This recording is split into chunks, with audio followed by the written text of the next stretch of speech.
Bismillahirrahmanirrahim. Assalamualaikum warahmatullahi wabarakatuh.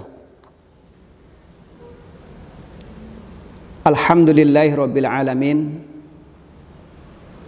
Wassalatu wassalamu ala asrafil anbiya'i wal mursalin wa ala alihi wa sahbihi ajma'in, amma ba'du. Puji syukur marilah kita panjatkan pada Allah Subhanahu wa taala yang masih melimpahkan nikmatnya kepada kita sekalian dengan nikmat yang cukup banyak, sehingga alhamdulillah kita bisa berjumpa lagi, kita bisa hadir kembali walaupun kehadiran kita lewat udara, yaitu pembelajaran online. Anak-anakku sekalian, alhamdulillah pada kesempatan tahun ajaran 2020-2021 Ustadz diberi kesempatan untuk menyampaikan materi kemuhammadiyahan,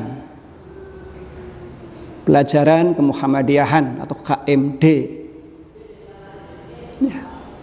Mungkin dari kamu sekalian sudah ada yang mendapatkan bukunya, ya, ada juga yang dalam perjalanan buku itu dikirim.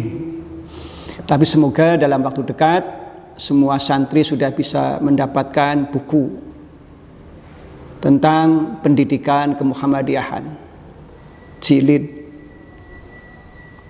2 untuk kelas 8. Pada tahun ajaran 2020-2021 kemuhammadiyahan ada 6 bab.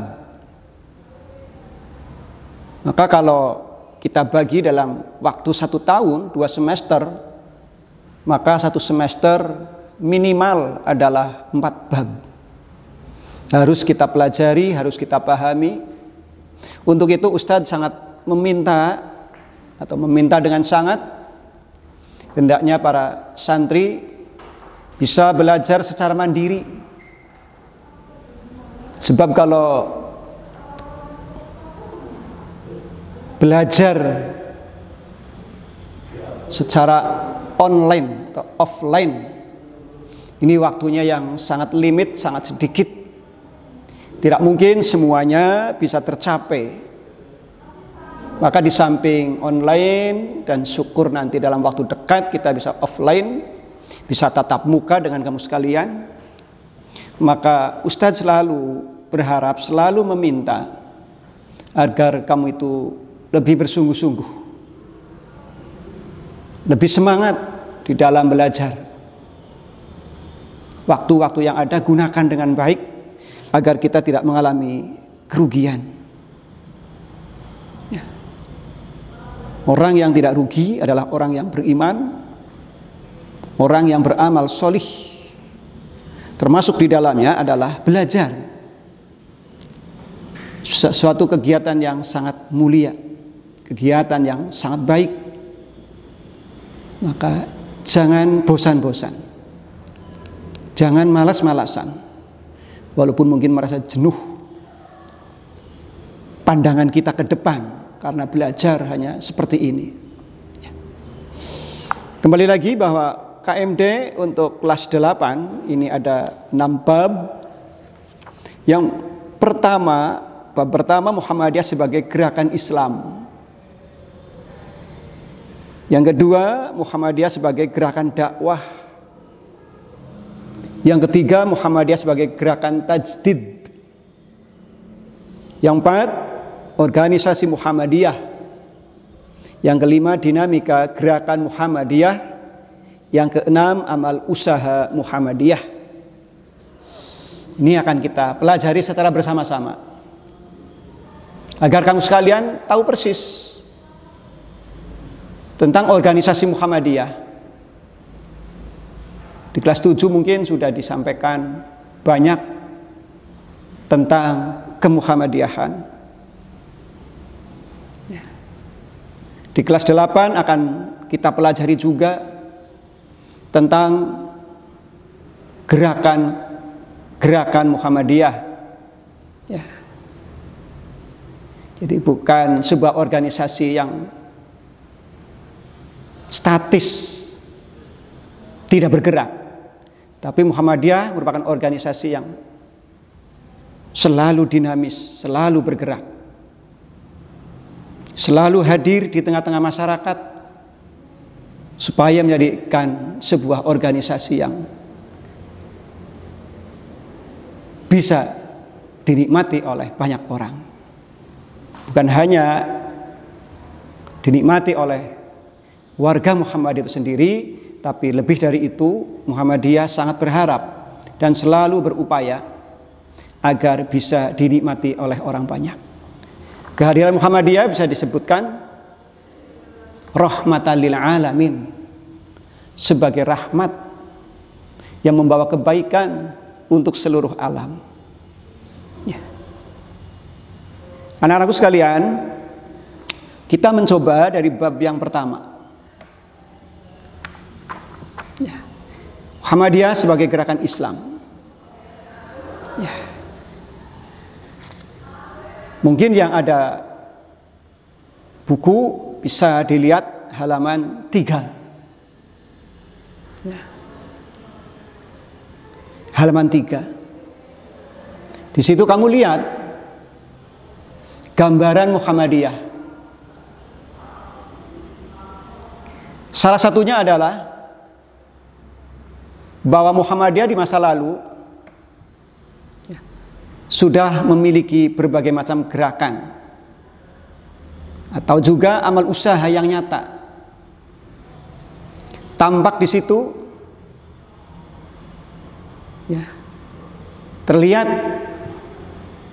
gambar tempat pengobatan atau klinik. Kenapa kok itu yang tampak? Kenapa gambar itu yang ditampilkan? Sebab dengan pengobatan tersebut, balai pengobatan tersebut atau klinik tersebut, Muhammadiyah ingin melakukan rasionalisasi terhadap kesehatan masyarakat. Ya. Jadi Muhammadiyah ingin sekali membuktikan terhadap kesehatan masyarakat.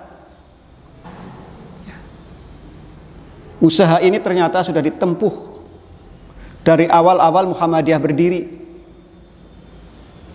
Bukan sekarang saja. Dari dulu usaha ini telah dilaksanakan. Ya.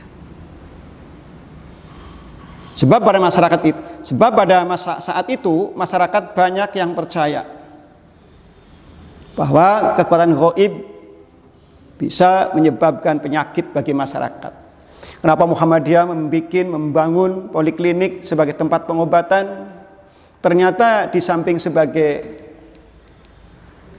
upaya mensehatkan masyarakat, Muhammadiyah juga ingin merubah cara berpikir masyarakat. Di mana pada saat itu masyarakat banyak yang punya keyakinan ya, penyebab penyakit itu terjadi karena kekuatan gaib. Tuh ya. Jadi di samping ingin menyehatkan masyarakat, juga ingin mengenalkan, ingin memahamkan bahwa ternyata penyakit itu bukan sesuatu yang disebabkan dari kekuatan gaib, kekuatan yang tidak tampak, kekuatan yang tidak terlihat, yang ujung-ujungnya kadang-kadang muncul fitnah. Muhammadiyah tidak berpaham seperti itu. Kita kadang mendengar orang sakit disebabkan begini, yang semuanya itu secara keilmuan tidak dapat ditemukan, tidak dapat dibuktikan. Maka Muhammadiyah membangun poliklinik ini untuk betul-betul mensehatkan masyarakat dan membuktikan betul bahwa penyakit ini bukan sesuatu yang terjadi karena kekuatan gaib. Tapi ada sebabnya, sehingga muncul penyakit tersebut, dan nanti juga ada obatnya.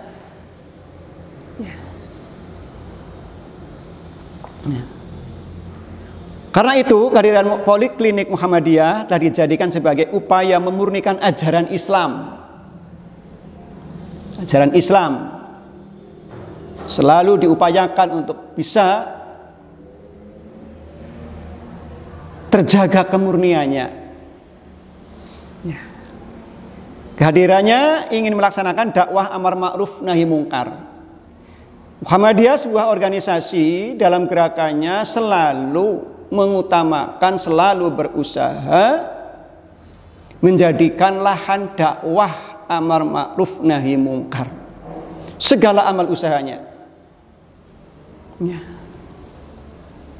Semua yang dijalani, semua yang dilaksanakan Muhammadiyah dalam rangka itu, dalam rangka dakwah. Bahwa penyakit yang diderita masyarakat bukan disebabkan oleh kekuatan gaib yang tadi Ustadz sampaikan. Sehingga apabila ada warga masyarakat yang sakit, tidak lantas datang kepada para dukun. Ya, dulu seperti itu kejadiannya. Orang-orang yang terkena sakit tidak berpikir panjang, tapi mereka mendatangi para dukun, para peramal, ya, yang pengobatannya tidak rasional, yang pengobatannya tidak masuk akal, malah kadang-kadang tidak sesuai dengan penyakit yang diderita. Memang pada itu dukun bertebaran, dukun banyak sekali. Muhammadiyah ingin meluruskan kondisi yang seperti itu. Bagaimana pengobatan orang yang sakit? Maka bangunlah poliklinik. Ya. Selain itu, Poliklinik Muhammadiyah juga merupakan salah satu simbol penting betapa Muhammadiyah mulai menyosialisasikan kegiatan pendalaman terhadap ilmu pengetahuan modern. Ya, di samping pengobatan, tempat pengobatan juga Muhammadiyah ingin mewujudkan, ingin membuktikan adanya ilmu pengetahuan yang modern. Jadi ternyata ilmu pengetahuan itu termasuk di dalamnya mampu untuk mengatasi berbagai macam penyakit yang diderita oleh masyarakat Indonesia pada saat itu. Ini diantaranya latar belakang, ya, atau sebab-sebab poliklinik itu ada, ternyata ingin meluruskan akidah umat Islam, ingin memanfaatkan ilmu pengetahuan yang ada, ingin bermanfaat bagi masyarakat luas.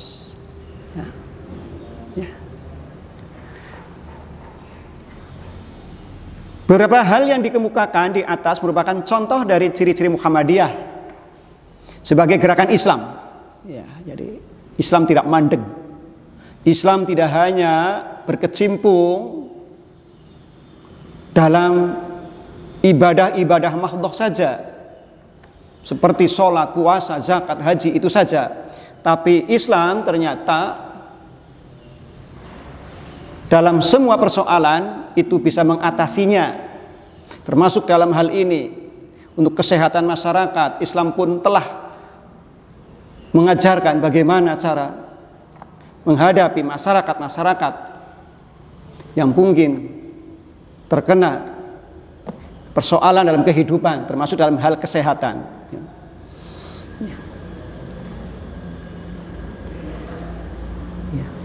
Dalam bab ini akan kita pelajari tentang Muhammadiyah sebagai gerakan Islam yang diawali dengan membahas tentang ciri-ciri, asas gerakan, serta maksud dan tujuan. Ya.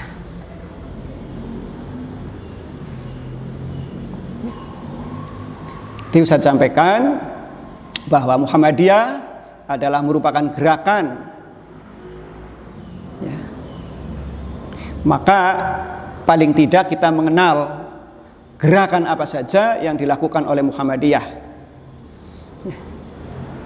Minimal ada 3 hal yang pada kesempatan kali ini Ustaz sampaikan.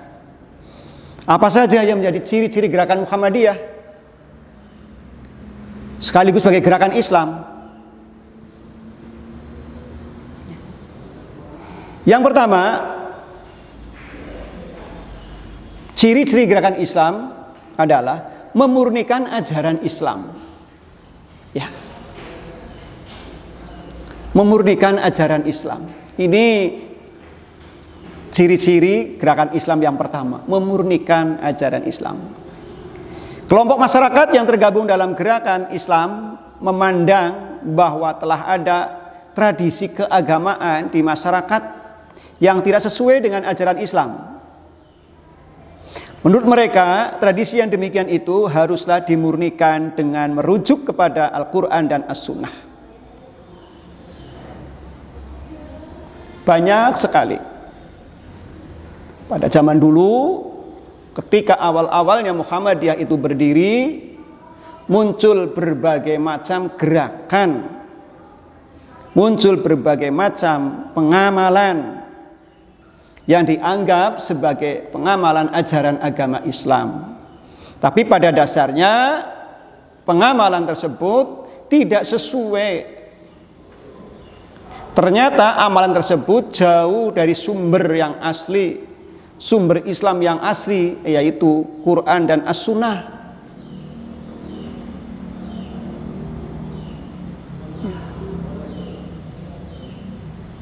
Ajaran seperti apa?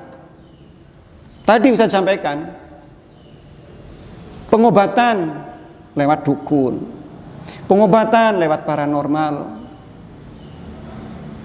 berdoa bukan kepada Allah, berdoa kepada selain Allah, gitu. Dan juga banyak contoh-contoh yang lain. Ingin kaya, mungkin mendatangi sebuah tempat yang dianggap memiliki kemampuan untuk menjadikan seseorang itu kaya.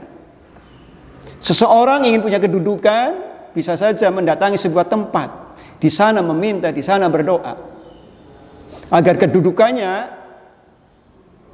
itu bisa meningkat. Itu diantaranya. Islam pada waktu itu memang ajarannya banyak yang sudah diseleweng-selewengkan, dan penyelewengan tersebut dianggap sebagai ajaran Islam, dianggap bagian dari ajaran Islam. Maka Muhammadiyah sebagai organisasi Islam, ciri yang pertama adalah memurnikan ajaran Islam itu sendiri. Tidak menginginkan ajaran Islam terkotori. Maka selalu berjuang. Dan hal itu tidak mungkin akan berakhir. Memurnikan Islam itu tidak akan mungkin berakhir. Maka dalam maksud dan tujuan Muhammadiyah akan disebut menegakkan dan menjunjung tinggi agama Islam, menegakkan dan menjunjung tinggi agama Islam, sehingga terwujud masyarakat Islam yang sebenar-benarnya. Karena melihat kondisi masyarakat itu, ajaran Islamnya sudah tercemar dengan berbagai pengamalan yang telah menyeleweng jauh, menyimpang jauh dari ajaran yang sebenarnya. Yang kedua, ciri gerakan Islam adalah mendalami ilmu pengetahuan.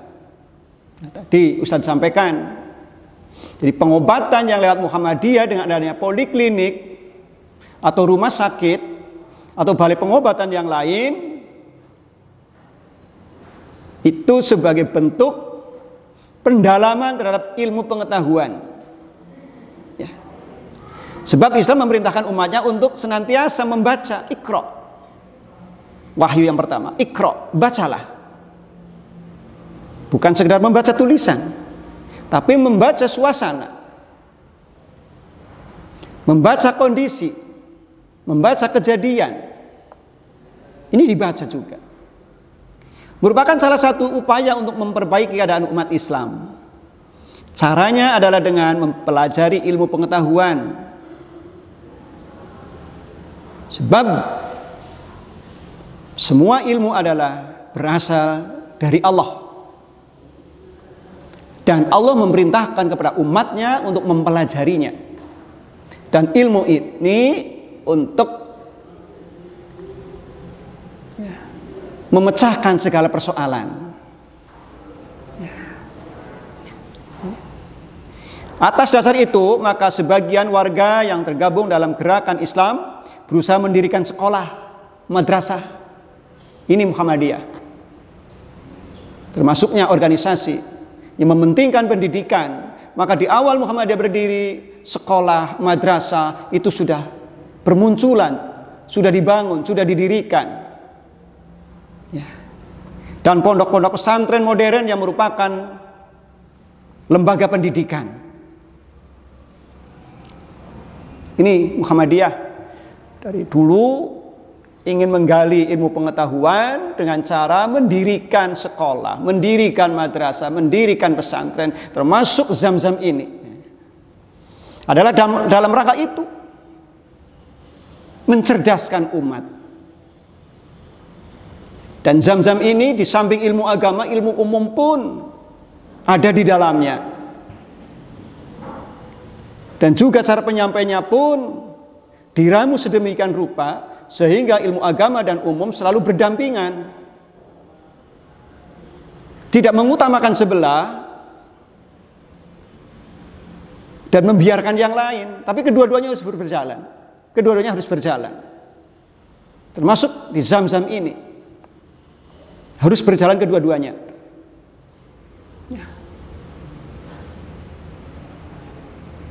Gak mungkin orang hidup tanpa ilmu agama.